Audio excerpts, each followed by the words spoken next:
വേദവിചാരമെന്ന ഈ പരമ്പരയിലെ മറ്റു എപ്പിസോഡിലേക്ക് ഏവർക്കും സ്വാഗതം. പ്രാർത്ഥനയോടുകൂടി ഇന്ന് നമുക്ക് വചന ശുശ്രൂഷയിലേക്ക് പ്രവേശിക്കാം. സ്നേഹസമ്പന്നനാകുന്ന സ്വർഗീയ പിതാവാം ദൈവമേ, തിരുസന്നിധിയിലേക്ക് ഞങ്ങൾക്ക് വീണ്ടും കടന്നു വരുവാൻ അങ്ങ് നൽകിയിരിക്കുന്ന ഈ അവസരത്തെ ഓർത്ത് നന്ദിയോടെ സ്തുതിക്കുന്നു, സ്തോത്രം ചെയ്യുന്നു. പ്രത്യേകിച്ച് ഒരു പുതിയ എപ്പിസോഡിലൂടെ കർത്താവ് ദൈവമേ അതിലൂടെ വചനങ്ങളെ ചിന്തിപ്പാൻ തൊക്കോണം അങ്ങ് നൽകിയിരിക്കുന്ന ഈ അവസരത്തെ ഓർത്ത് നന്ദിയോടെ സ്തുതിക്കുന്നു. ഈ വചനം കേൾക്കുന്ന എല്ലാ മക്കൾക്കായിട്ടും പ്രാർത്ഥിക്കുന്നു. പരിശുദ്ധാത്മ രചിക്കപ്പെട്ട വചനം ആത്മനിറവിൽ സംസാരിപ്പാൻ അടിയനെ അങ്ങ് സഹായിക്കണമേ. വചനം കേൾക്കുന്ന അടിയങ്ങൾക്ക് ഓരോരുത്തർക്കും അനുഗ്രഹത്തിന് മുഖാന്തരമായി തീരണമേ. വചനത്തെ സ്വീകരിപ്പാൻ ഞങ്ങളുടെ ഹൃദയങ്ങളെ അങ്ങ് ഒരുക്കണമേ. സകലത്തിലും അങ്ങയുടെ നാമം മാത്രം മഹത്വപ്പെടുവാൻ കൃപ ചെയ്യണമെന്ന് യേശുവിനകത്ത് ഉപേക്ഷിക്കുന്ന പ്രാർത്ഥന പിതാവ് കേൾക്കണമേ. ആമേൻ.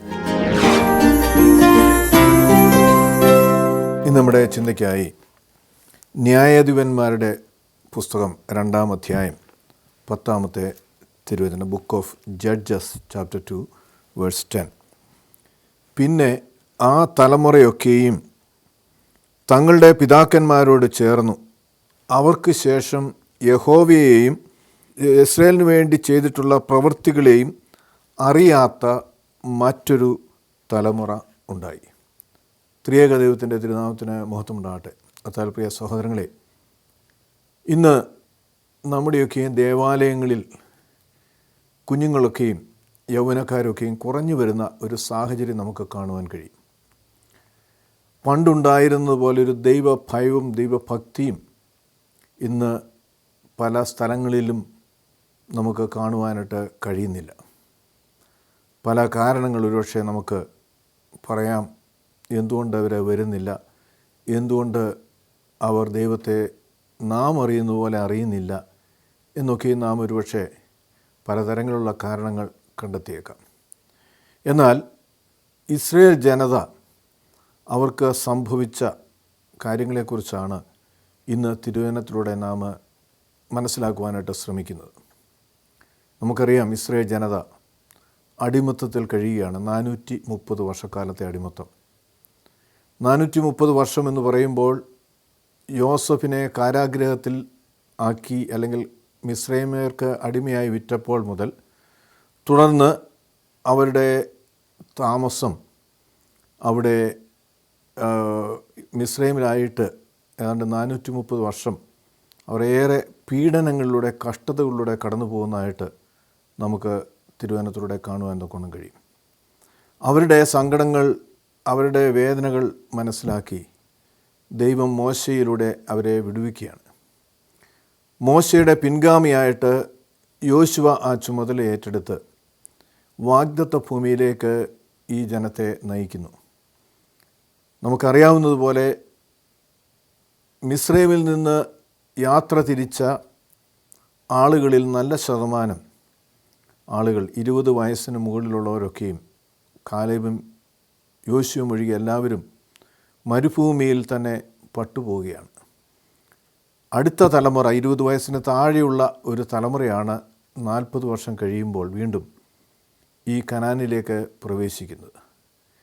എന്ന് പറയുമ്പോൾ ഇവിടെ പല കാര്യങ്ങൾ നാം കാണുന്നത്, ദൈവം വലിയ വലിയ അത്ഭുതങ്ങൾ ചെയ്താണ് അവരെ ഈ കനാനിലേക്ക് നയിക്കുന്നത്.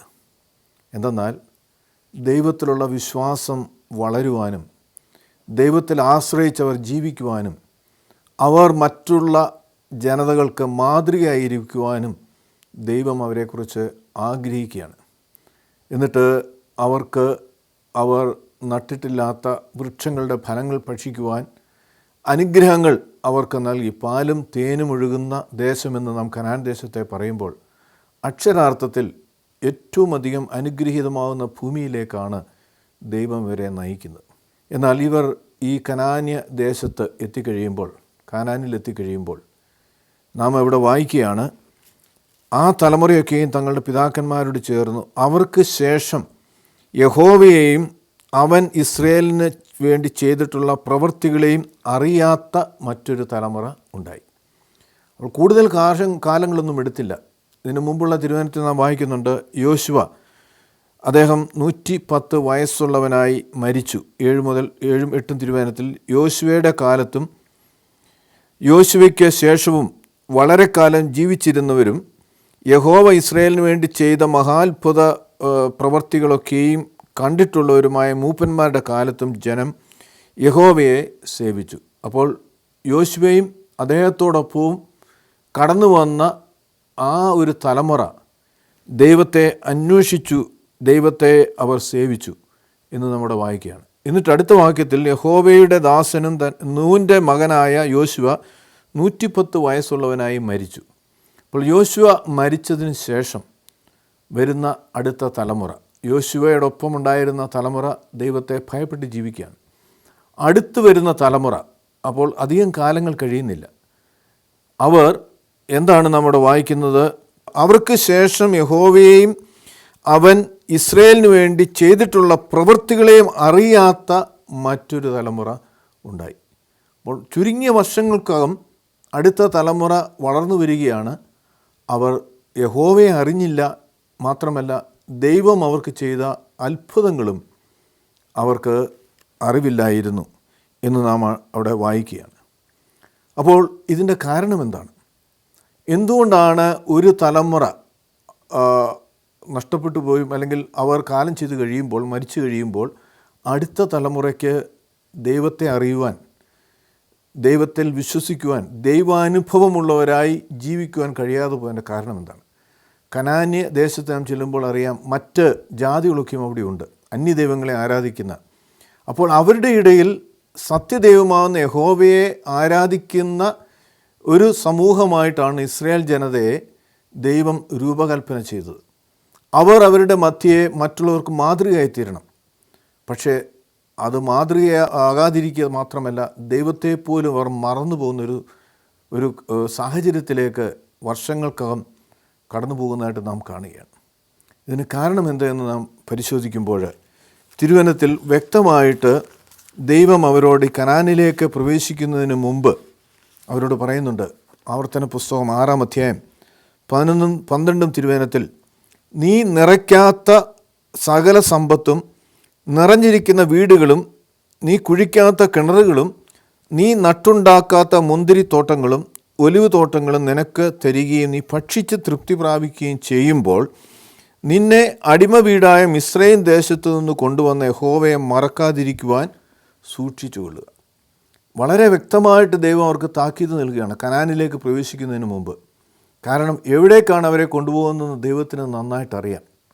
എന്തെന്നാൽ ഇവർ ഇസ്രായേൽ ജനത ഫറവോയുടെ അടിമത്തത്തിലായി അവരെ പീഡിപ്പിച്ച് അവർക്ക് വേതനമില്ലാതെ ഏറെ കഷ്ടത്തിലൂടെ അവരെ നടത്തുമ്പോൾ ആ സമയത്ത് ഇവരറിയാതെ ഇവർക്ക് അനുഗ്രഹമായി ദൈവം ഒരു ഭൂമി ഒരുക്കിക്കൊണ്ടിരിക്കുകയാണ്. നാം കാണുന്നുണ്ട്, അവിടെ ഒറ്റുകാർ പോയി ആ ദേശം നിരീക്ഷിക്കുന്നതായിട്ട് നാം വായിക്കുന്നുണ്ട്. മോശ ആ 12 പേരെ അവിടേക്ക് അയക്കുകയാണ്. യോശുവ ഉൾപ്പെടെയുള്ള 12 പേർ അവിടെ പോവുകയാണ്. യോശുവയും കാലേബും ഉൾപ്പെടെയുള്ള 12 മൂപ്പന്മാർ. അവർ ചെല്ലുമ്പോൾ അവിടെ കാണുന്നതാണ് അതികായകന്മാരായ മല്ലന്മാരാണ്. അപ്പോൾ എന്തുകൊണ്ടാണ് അതികായകന്മാരായ മല്ലന്മാർ കനാനിൽ ഉണ്ടായിരുന്നത്? അവരെ കൊണ്ടാണ് ആ ദേശം ഏറ്റവും ഫലഭൂയിഷ്ഠമായ ദേശമാക്കി ദൈവം രൂപപ്പെടുത്തിയത്. അവിടെ അവർ വലിയ മുന്തിരിങ്ങ പറിച്ചുകൊണ്ട് വരുന്നതായിട്ട് 2 പേർ തോളിൽ ചുമന്നുകൊണ്ട് വരുന്നതായിട്ട് തിരുവചനത്തിൽ നാം വായിക്കുന്നുണ്ട്. അങ്ങനെ ഏറ്റവും സമൃദ്ധിയുള്ള ഭൂമിയാക്കി ആ ദേശത്തെ ദൈവം മാറ്റുകയാണ്. അപ്പോൾ അതിനൊക്കെ ആവശ്യമാകുന്ന അനുയോജ്യമാകുന്ന കാലാവസ്ഥയൊക്കെ ദൈവം നൽകുകയാണ്. അതികായകന്മാരായ മല്ലന്മാരെ കൊണ്ട് അവിടെ പണി ചെയ്യിച്ച് ആ ദേശം ഏറ്റവും സമൃദ്ധിയുള്ള ദേശമാക്കി ദൈവം മാറ്റിയതിന് ശേഷമാണ് ഇസ്രായേൽ ജനതയെ ആ ദേശത്തേക്ക് അയക്കുന്നത്. ദൈവത്തിൻ്റെ കരുതലും ദൈവത്തിൻ്റെ സ്നേഹവും എത്ര വലുതാണെന്ന് നാം ഇവിടെ മനസ്സിലാക്കുക. ഇസ്രായേൽ ജനത എന്ന് പറയുമ്പോൾ അബ്രാമിനോട് ദൈവം കൊടുത്ത വാഗ്ദത്തം, ആ വാഗ്ദത്ത ഭൂമിയിലേക്ക് ഇവരെ അയക്കുമ്പോൾ ഈ ജനത്തിന് വേണ്ടതൊക്കെയും ഒരുക്കിയതിന് ശേഷം അവർക്ക് വീടുകളും അവർക്ക് ആവശ്യമാകുന്ന ഭക്ഷണങ്ങൾക്ക് ആ ഭക്ഷണമൊക്കെയും ദൈവം ഒരുക്കുകയാണ്. നമ്മുടെ വായിച്ചു, നീ നിറയ്ക്കാത്ത സകല സമ്പത്തും നിറഞ്ഞിരിക്കുന്ന വീടുകളും. അപ്പോൾ വെറും വീടുകളല്ല, പിന്നെയോ നീ നിറയ്ക്കാത്ത സകല സമ്പത്തും നിറഞ്ഞിരിക്കുന്ന വീടുകൾ. അപ്പോൾ ഭവനം മാത്രമല്ല, അവിടെ വേണ്ടതൊക്കെയും ആ ഭവനത്തിൽ ഒരുക്കിയതിന് ശേഷമാണ് ദൈവം ഈ ജനത്തെ അങ്ങോട്ട് കൊണ്ടുപോകുന്നത്. എന്നിട്ട് പറയുന്നു, നീ കുഴിക്കാത്ത കിണറുകളും നീ നട്ടുണ്ടാക്കാത്ത മുന്തിരിത്തോട്ടങ്ങളും ഒലിവ് തോട്ടങ്ങളും നിനക്ക് തരികയും നീ ഭക്ഷിച്ച് തൃപ്തി പ്രാപിക്കുകയും ചെയ്യുമ്പോൾ നിന്നെ അടിമ വീടായ മിസ്രൈം ദേശത്തു നിന്ന് കൊണ്ടുവന്ന യഹോവയെ മറക്കാതിരിക്കുവാൻ സൂക്ഷിച്ചുകൊള്ളുക. അപ്പോൾ അത്ര അനുഗ്രഹിക്കപ്പെട്ടൊരു ഭൂമിയിലേക്ക് ദൈവം അവരെ കൊണ്ടുപോവുകയാണ്. 430 വർഷത്തിൻ്റെ അടിമത്തത്തിൽ, പീഡനത്തിൽ കഴിഞ്ഞിരുന്ന അവർക്ക് അതിനൊരു പ്രതിഫലം, അവിടെ നിന്ന് പോരുമ്പോൾ തന്നെ മിസ്രൈമിൽ നിന്ന് ഒരു കൊള്ളയുമായിട്ടാണ് അവർ യാത്ര തിരിക്കുന്നത്. അവരുടെ അയൽക്കാരോടൊക്കെയും വെള്ളിയും സ്വർണവും ആഭരണങ്ങളും അല്ലെങ്കിൽ വേണ്ടതൊക്കെയും ചോദിച്ചു വാങ്ങുവാൻ ദൈവം അവരോട് കൽപ്പിക്കുകയാണ്. അങ്ങനെ ഏതാണ്ട് 3 ദിവസം കൊള്ള ചെയ്തതിന് ശേഷമാണ് ഇതുമായിട്ടും ഈ കനാനിലേക്ക് അവർ പ്രവേശിക്കുന്നത്. അവിടെയും അവർക്ക് ദൈവം ഏറ്റവും അനുഗ്രഹമായിട്ട് അവരുടെ ജീവിതത്തിൽ സുഭിക്ഷമായി ജീവിക്കുവാൻ ആവശ്യമായതൊക്കെയും ദൈവം നൽകുകയാണ്. പക്ഷേ അതോടൊപ്പം ദൈവം ഒരു താക്കീതോടുകൂടി അവർക്ക് നൽകുകയാണ്. എന്താണ്? നിൻ്റെ അടിമ വീടായ മിസ്രൈം ദേശത്തുനിന്ന് കൊണ്ടുവന്ന യഹോവയെ മറക്കാതിരിക്കുവാൻ സൂക്ഷിച്ചുകൊള്ളുക. ഒരു താക്കീത് നൽകുകയാണ്. കാരണം ഈ അനുഗ്രഹങ്ങൾ, ഈ സമ്പത്തുകൾ നിനക്ക് ലഭിച്ചു കഴിയുമ്പോൾ ദൈവത്തെ നീ മറക്കാതിരിക്കുവാൻ സൂക്ഷിച്ചുകൊള്ളുക എന്ന് പറയുകയാണ്. മാത്രമല്ല, ഈ ആവർത്തന പുസ്തകത്തിൻ്റെ 6-ാം അധ്യായം 6 മുതലുള്ള തിരുവചനത്തിൽ നാം വായിക്കുകയാണ്, ഇന്ന് ഞാൻ നിന്നോട് കൽപ്പിക്കുന്ന ഈ വചനങ്ങൾ നിൻ്റെ ഹൃദയത്തിലിരിക്കണം. നീ അവയെ നിൻ്റെ മക്കൾക്ക് ഉപദേശിച്ചു കൊടുക്കുകയും നീ വീട്ടിലിരിക്കുമ്പോഴും വഴിയിൽ കൂടി നടക്കുമ്പോഴും കിടക്കുമ്പോഴും എഴുന്നേൽക്കുമ്പോഴും അവയെക്കുറിച്ച് സംസാരിക്കുകയും വേണം. അവയെ അടയാളമായി നിൻ്റെ കൈമേൽ കെട്ടണം. അവ നിൻ്റെ കണ്ണുകൾക്ക് മധ്യേ ചട്ടമായിരിക്കണം. അവയെ നിൻ്റെ വീടിൻ്റെ കട്ടളകളിന്മേലും പടിവാതിലിന്മേലും എഴുതണം. അപ്പോൾ എന്തുകൊണ്ട് ഈ ജനത അവരുടെ മക്കൾക്കും ഉപദേശിച്ചു കൊടുക്കുക? അവർ വന്ന വഴി, അവർ സഹിച്ച പീഡനങ്ങൾ, ദൈവം എങ്ങനെ അവരെ വിടുവിച്ചു എന്നൊക്കെയും മക്കളോട് പറയുവാൻ തക്കവണ്ണം ദൈവം ഇവരോട് കൽപ്പിക്കുകയാണ്. എന്നിട്ടാണ് ഈ സമൃദ്ധമായ ഭൂമിയിലേക്ക്, ദേശത്തേക്ക് ദൈവം അവരെ അയക്കുന്നത്. പക്ഷേ നാം നോക്കുമ്പോൾ നാം വായിച്ചു തിരുവചനത്തിൽ, എന്താണ്? ഇവർ ചെന്ന് ഈ പോയ സമൂഹം അവർ മരിച്ചു മണ്ണോട് ചേർന്നു. അടുത്ത തലമുറ, ആ പോയ തലമുറ മരിച്ചു കഴിഞ്ഞപ്പോൾ അടുത്ത തലമുറ എന്ന് പറയുമ്പോൾ അവരുടെ മക്കൾ ദൈവത്തെ അറിയുന്നവർ ആയിരുന്നില്ല. ദൈവഭയത്തിൽ ജീവിക്കുന്നവരെ, ദൈവ വിശ്വാസത്തിൽ ജീവിക്കാത്ത ഒരു സമൂഹമായിട്ട് മാറിപ്പോകുന്നതായിട്ട് നമുക്ക് കാണുവാൻ കഴിയും. അപ്പോൾ ഇതിൻ്റെ കാരണം എന്താണ്? മാതാപിതാക്കന്മാർ അവരുടെ ദൗത്യത്തിൽ വീണുപോയി. മക്കൾക്ക് ലഭിച്ച അനുഗ്രഹങ്ങൾ അവർ അധ്വാനിച്ചിട്ടില്ല, അവർ കഷ്ടപ്പെട്ടിട്ടില്ല, അവർ അടിമത്തത്തിൽ ഒരുപക്ഷെ കഴിഞ്ഞിട്ടുമില്ല. കാരണം അവർ മിസ്രൈമിൽ നിന്ന് പോന്നപ്പോൾ വെറും കുഞ്ഞുങ്ങളാണ്. അവർ 20 വയസ്സിന് താഴെ ഉള്ളവരാണ് അവരൊക്കെയും. അവരാണ് വളർന്നടുത്ത തലമുറയായിട്ട് ഈ ദേശത്തേക്ക് പ്രവേശിക്കുന്നത്. അവരുടെ മക്കൾ മിസ്രൈമിലല്ല, പിന്നെയോ ഇവിടെ വെച്ച് ഉണ്ടായവരാണ്, കനാനിൽ വെച്ചുണ്ടായവരാണ്. പക്ഷേ അവരുടെ ജീവിതത്തിൽ സുഖ സമൃദ്ധിയിൽ അവർ മുമ്പോട്ട് പോകുമ്പോൾ ദൈവത്തെ അവർ അറിയാത്തവരായി ജീവിക്കുന്നതായിട്ട് നമുക്ക് കാണുവാൻ കഴിയും. ഇത് വലിയ പാഠമാണ് നമ്മെ പഠിപ്പിക്കുന്നത്.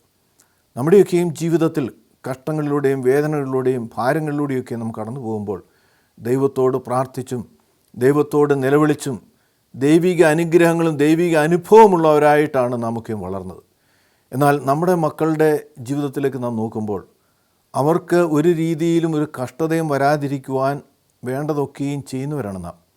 തീർച്ചയായും മക്കളെ സ്നേഹിക്കണം, അവർക്ക് വേണ്ടി കരുതണം. എന്നാൽ അവരെ നാം അമിതമായി താലോലിക്കുമ്പോൾ, അവരുടെ സുഖങ്ങൾക്കല്ലാതെ മറ്റൊരു കാര്യം അവരുടെ ജീവിതത്തിൽ ഉണ്ടാകരുത് എന്ന് നാം ആഗ്രഹിക്കുമ്പോൾ അവർക്ക് സംഭവിക്കുന്നത് ദൈവവുമായിട്ടുള്ള ബന്ധം നഷ്ടപ്പെടുകയാണ്.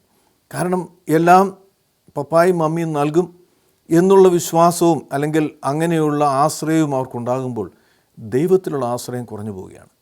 എന്നാൽ ദൈവത്തെക്കുറിച്ച് പറയുവാനും ദൈവം എങ്ങനെയാണ് കഴിഞ്ഞ കാലങ്ങളിൽ നമ്മെ വഴി നടത്തിയതെന്ന് അവരോട് ഉപദേശിക്കുവാനും കഴിയാതെ വരുമ്പോഴാണ് ഈ വരും തലമുറ ദൈവത്തിൽ നിന്ന് അകന്നു പോകുന്നതെന്ന് തിരുവചനം നമ്മെ ഓർമ്മപ്പെടുത്തുകയാണ്. ഇവിടെ ഏതാണ് സംഭവിക്കുന്നത്? അവരുടെ ജീവിതത്തിൽ എല്ലാ സുഖങ്ങളും അവർക്കുണ്ട്. ചുറ്റുപാടുമുള്ള ജനതകളിൽ നിന്ന് വളരെ സമൃദ്ധമായ ഒരു അന്തരീക്ഷത്തിൽ അവർ ആയിരിക്കുകയാണ്. അവർക്ക് വേണ്ടതൊക്കെയും അവർക്ക് ആ ഭവനത്തിൽ തന്നെയുണ്ട്. ഒന്നിനും ഒരു കുറവുകളുമില്ല. അതുകൊണ്ട് ഒന്നിനും ഒരു കുറവുമില്ലാതെ നാം നമ്മുടെ കുഞ്ഞുങ്ങളെ വളർത്തുമ്പോൾ അവർ ഒരുപക്ഷെ അവർക്കില്ലാതെ പോകുന്നത് ദൈവമായിരിക്കും എന്ന് നാം എപ്പോഴും മനസ്സിലാക്കണം. അതുകൊണ്ട് ദൈവത്തെ അറിഞ്ഞ് ജീവിക്കുവാൻ, ദൈവഭയത്തിൽ ജീവിക്കുവാൻ ഒരു വേദനയോടുകൂടി നമുക്ക് മക്കൾക്ക് വേണ്ടി പ്രാർത്ഥിക്കുവാനും അവരെ ഉപദേശിക്കുവാനും നാം വന്ന വഴികൾ എങ്ങനെയെന്ന് അവരോട് പറയുവാനും നമുക്ക് കഴിയുമ്പോഴാണ് അവർക്കും അത് അനുഗ്രഹമായിട്ട് തീരുന്നത്. കാരണം നമ്മുടെ അനുഭവങ്ങൾ നമ്മെ വിശ്വാസത്തിൽ വളർത്തുന്നതോടൊപ്പം ആ അനുഭവങ്ങൾ മറ്റുള്ളവർക്കും വിശ്വാസം വളരുവാനുള്ള മുഖാന്തരമായി തീരണം. അപ്പോൾ ഇത് എന്താണ് അവരോട് പറയണമെന്ന് പറയുമ്പോൾ അവരുടെ ജീവിതത്തിൻ്റെ സാക്ഷ്യം അവർക്കുണ്ടാണ്. ഒരു സാക്ഷ്യമുള്ള ഒരു ജീവിതം ഇവർക്കുണ്ടാകണമെന്നാണ് ദൈവം അവരോട് കൽപ്പിക്കുന്നത്. നമ്മുടെ ജീവിതത്തിൽ എത്രത്തോളം സാക്ഷ്യം നമ്മുടെ ജീവിതത്തിലുണ്ട്, ദൈവം തരുന്ന നന്മകൾ, അനുഗ്രഹങ്ങൾ, അത് ദൈവമാണ് എൻ്റെ എല്ലാത്തിൻ്റെയും ഉറവിടമെന്ന് വിശ്വസിക്കുക മാത്രമല്ല അത് പറയുവാൻ, മറ്റുള്ളവരോട് പറയുവാൻ എത്രത്തോളം ധൈര്യത്തോടെ നമുക്ക് കഴിയാറുണ്ടോ? മക്കളോട് പറയുവാൻ കഴിയാറുണ്ടോ? സമൂഹത്തിൽ മറ്റുള്ളവരോട് പറയുവാൻ നമുക്ക് കഴിയാറുണ്ടോ? സാക്ഷ്യമില്ലാതെ വരുമ്പോഴാണ് ആത്മീയ ജീവിതത്തിൽ അല്ലെങ്കിൽ മറ്റുള്ളവരുടെ വിശ്വാസമില്ലാതെ വരുന്നത്. കാരണം അവർക്ക് ദൈവിക അനുഭവങ്ങൾ മാത്രമാണ് ഒരു വ്യക്തിയെ വിശ്വാസത്തിൽ നിലനിർത്തുന്നത്. അനുഭവമില്ലാതെ എത്ര കഥ വായിച്ചാലും, പുസ്തകം വായിച്ചാലും, ബൈബിൾ വായിച്ചാലും അനുഭവം, യേശു നമ്മുടെ ജീവിതത്തിന് അനുഭവമായി മാറണം. യേശു നമ്മുടെ സകല പ്രശ്നങ്ങൾക്കും പരിഹാരകനാണ്. ഒരു പ്രയാസത്തിൽ നാം ദൈവത്തോട് പ്രാർത്ഥിക്കുമ്പോൾ ആ പ്രയാസത്തെ അതിജീവിക്കുവാനുള്ള കൃപ ദൈവം നമുക്ക് നൽകുകയും ദൈവം നമ്മെ സ്നേഹിക്കുന്നു എന്ന ഒരു വലിയ തിരിച്ചറിവ് അതിലൂടെ ഉണ്ടാകുകയും അങ്ങനെ ദൈവിക അനുഭവമുള്ളവരായി ജീവിക്കുകയും ചെയ്യുന്നതാണ് പരമപ്രധാനമായും ആവശ്യമായിട്ടുള്ളത്. ലൗകികമാകുന്ന ലോകത്തിൻ്റേതാകുന്ന സുഖങ്ങളും മോഹങ്ങളും പ്രൗഢിയും നാം കുഞ്ഞുങ്ങൾക്ക് കൊടുക്കുവാൻ ആഗ്രഹിക്കുമ്പോൾ അതൊക്കെ നല്ലതാണ്. കാരണം നമുക്കുണ്ടെങ്കിൽ അവർക്കത് അനുഭവിക്കുവാൻ അവർക്ക് കഴിയണം. പക്ഷേ ആത്മീയമായി, കാരണം ഈ ലോകം കൊണ്ട് അവസാനിക്കുന്നതല്ല നമ്മുടെ ജീവിതം, നമ്മുടെ മക്കളുടെ ജീവിതം. ഇതിനപ്പുറമായ ഒരു ജീവിതം അവർക്കുമുണ്ട് എന്ന് വിശ്വസിച്ചുകൊണ്ട് അതിനുവേണ്ടി അവരെ ഒരുക്കുവാൻ തക്കവണ്ണം നമുക്ക് കഴിയാറുണ്ടോ? ഇവിടെ ഇസ്രായേൽ ജനത, അവരുടെ അടുത്ത തലമുറ അവർ ദൈവമില്ലാത്തവരായി ജീവിക്കുന്നതെന്ന് നാം വായിക്കുമ്പോൾ, ന്യായാധിപന്മാരുടെ പുസ്തകത്തിൻ്റെ അവസാന അധ്യായത്തിലേക്ക് നാം വരുമ്പോൾ അവിടെ നാം അവസാന വാക്യത്തിൽ നാം വായിക്കുകയാണ്, അവർക്കിഷ്ടമുള്ളതുപോലെ ജീവിച്ചിരുന്നവരായിരുന്നു എന്ന് നമുക്ക് കാണുവാൻ കഴിയും. 21 അധ്യായത്തിൻ്റെ 25 വാക്യം, ആ കാലത്ത് ഇസ്രയേലിൽ രാജാവില്ലായിരുന്നു, ഓരോരുത്തരും തൻ്റെ ദൃഷ്ടിയിൽ ശരിയെന്ന് തോന്നിയതുപോലെ ചെയ്തു പോന്നു. രാജാവില്ലാത്തൊരവസ്ഥ എന്ന് പറയുമ്പോൾ, രാജാവുണ്ടെങ്കിൽ ഒരുപക്ഷെ നിയമം അവിടെ ഉണ്ടാകും, ലോകപരമാകുന്ന നിയമങ്ങളുണ്ടാകും. പക്ഷെ ഒരു നിയമവുമില്ല, ദൈവഭയമില്ല. അപ്പോൾ ദൈവിക പ്രമാണങ്ങളില്ല. 1. 2, രാജ്യത്തിന് നിയമങ്ങളില്ല, രാജാവില്ല. അങ്ങനെ വരുമ്പോൾ ഇഷ്ടം പോലെ ഓരോരുത്തർക്കും തോന്നുന്ന പോലെ ജീവിക്കുന്ന ഒരു സാഹചര്യം നാം ഒന്ന് ചിന്തിച്ചു നോക്കുക. ഏതൊരു രാജ്യത്തും ദൈവമില്ലെങ്കിൽ പോലും ആ രാജ്യത്തിൻ്റെ നിയമങ്ങൾ അനുസരിക്കുവാൻ ബാധ്യസ്ഥരാണ് അവിടെയുള്ള പൗരന്മാർ.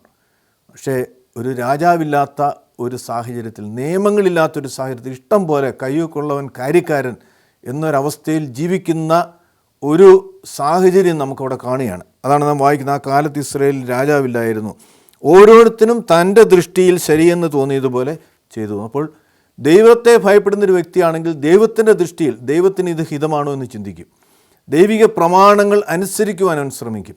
അപ്പോൾ ദൈവമില്ല, അങ്ങനെ ഒരു പ്രമാണത്തെ അവർ അനുസരിക്കേണ്ട ആവശ്യമില്ല. അതോടൊപ്പം തന്നെ രാജാവുമില്ല. അപ്പോൾ ലോകപരമാകുന്ന നിയമങ്ങളും ഇല്ലാത്ത ഒരു സാഹചര്യത്തിൽ ഇസ്രായേൽ ജനതയായിത്തീരുന്നതായിട്ട് നമുക്ക് കാണുവാൻ കഴിയുകയാണ്. കർത്താവിൽ പ്രിയ സഹോദരങ്ങളെ, എത്രയോ ദയനീയമാകുന്ന ഒരവസ്ഥയിലേക്കാണ് ദൈവം വളരെ പ്രതീക്ഷയോടുകൂടി കൊണ്ടുവന്ന ഈ സമൂഹം എത്തിച്ചേർന്നതെന്ന് നമുക്ക് കാണുവാൻ കഴിയും.